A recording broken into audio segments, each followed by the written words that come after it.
Hey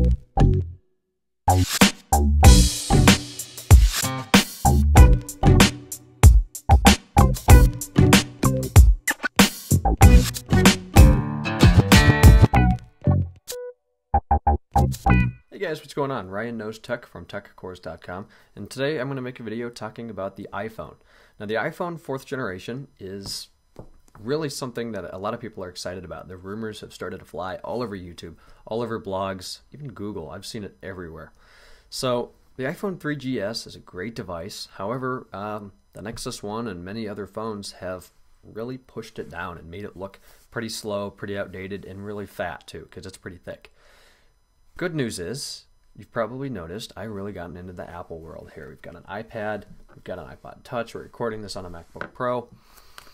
So, it's about time I upgrade my phone, isn't it? I'm with Sprint right now. I'm a happy Sprint customer, I'll be honest. This is my Samsung M520 on Sprint, and my contract expires in 2 weeks, May 1st. Good news is, that's approximately 2 months before this new iPhone should be approaching the markets. Obviously, we don't know any of this for a fact, it's all speculations. But based on what Apple's done in the past with the past 3 iPhones, 3G, 3GS, and the original iPhone back in 2007, this looks pretty concrete. So Apple has an event that they usually have called WWDC, Worldwide Developers Conference. They have one every year. This year it obviously be WWDC 2010. And it's usually held at the Moscone Center in, I believe, San Francisco, California. Usually it's in mid to late June. Last year it was kind of earlier June. But this year should be really good. And there's a corporate event scheduled for the right time period and the right length. And they call it corporate event. Apple always does that. In the Moscone Center in, I believe, San Francisco.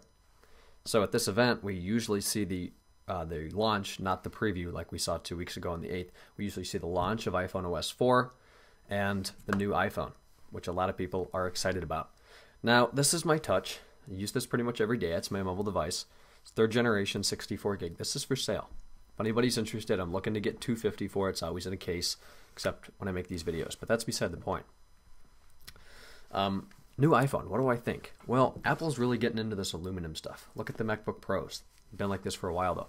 Look at the iPad. It's all aluminum on the back. It's a great material. It's a little heavy. I'll be honest with you, it dents pretty easily. I've kind of learned that the hard way. And it's shockingly scratch resistant too. I have not had any case on this since the Monday after it was released on April 5th, and it's doing fine, and I've taken it everywhere. So a new iPhone that's thinner and has this aluminum case on it would be fantastic.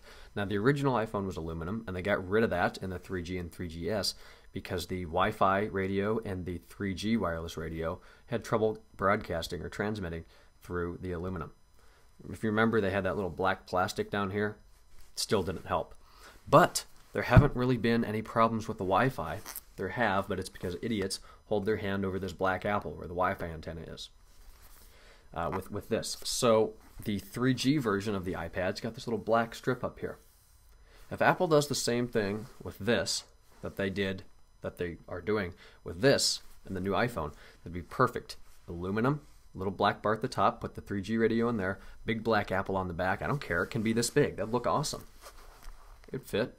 I think that'd look very cool on back here. A huge black apple where the Wi-Fi antenna is. I could probably even make it a little smaller.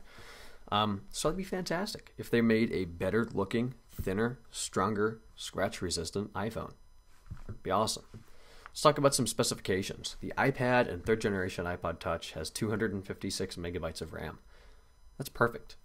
I've never run out, never gotten any error messages on iPhone OS 4, even with lots of games running and stuff. However, multitasking is coming into play. On the contrary, again, they knew that when they created this. And if it were going to be a problem, they would have put more RAM in it. Maybe they're just saving that for the 2nd generation. But this new iPhone is probably still going to have 256 megabytes of RAM. If they update it, it'll probably be a 128 meg increment to 384, I think, or the double to 512, which would be a lot of RAM, but keeping up with Nexus 1 and other phones, that might be a good move. Processor. I've got an A4 in here, designed by Apple, 1 gigahertz. And the iPod Touch and iPhone have the same processor now, 3rd generation 3GS. They've got a Samsung ARM 11, 800 megahertz, underclocked to 667. I think they should take this chip or a modified version of this chip at a gigahertz and underclock it to 800. That would fit what they've done in the past. It would get them off Samsung's reliability on their own custom silicon, and it would be very quick too. So I'd really like to see that. If they do a Samsung upgrade, it'd probably be an 800 megahertz or gigahertz underclocked to 800, or maybe just a gigahertz. That'd be perfect too. Gigahertz, I mean, look at the Nexus 1. So that's what I'm expecting on the exterior and interior of the iPhone. What about the service? Well, Apple's contract with AT&T expires June this year, 2010. So if Apple is going to move, migrate, include, abandon AT&T, or migrate to Verizon, now would be a perfect time for that. I will be buying one of these, 64 gigabytes. That's the other thing I want to talk about, sizes. The first one I think was 4 and 8. The second I believe was 8 and 16. And now they're working with 16 and 32. Well, I'm used to 64. I could live with the 32, but I'd rather just get a 64, so I will, regardless. Now there's two price options, the way I see it. They could make a 32, $199 or $299. If it's $299, it fits the iPod Touch prices. If it's $399, it's $100, or if it's $199, it's $100 less. 64 gig is either going to be $299 or $399. If it's $399, it'll fit the iPod Touch 64 gig. I don't really know. I really hope they go lower. They have in the past, but we'll see when we get there, right? So AT&T, if they do switch to AT&T, AT&T is a CDMA-based network. And if there's more than somebody out there, like one person that's going to use it, might as well do it, right? So if they do that, they should put a camera on the front and a camera on the back. It costs more money. And the camera technology needs to improve. The current iPhone 3GS camera is kind of a piece of crap, I'll be honest. It's like 3 megapixels. I would like to see at least a 5 megapixel camera with the touch to focus like they said in iPhone OS 4, so that's going to be really nice. But do I think they're going to come to Verizon? Honestly, I am right down the middle of that. I have no idea. I would like them to, but I'm still going to stick with AT&T. I think AT&T is my carrier of choice aside from Sprint, and I am a Sprint. I'm happy with Sprint. I haven't had any trouble. So I'm definitely getting it. I will be very excited. I'm going to have plenty of videos and everything going on with that. Unboxing late June, but I just think it's going to be faster, better case. As far as exterior stuff, people want like a micro SD or something. Why? We're not going to see that.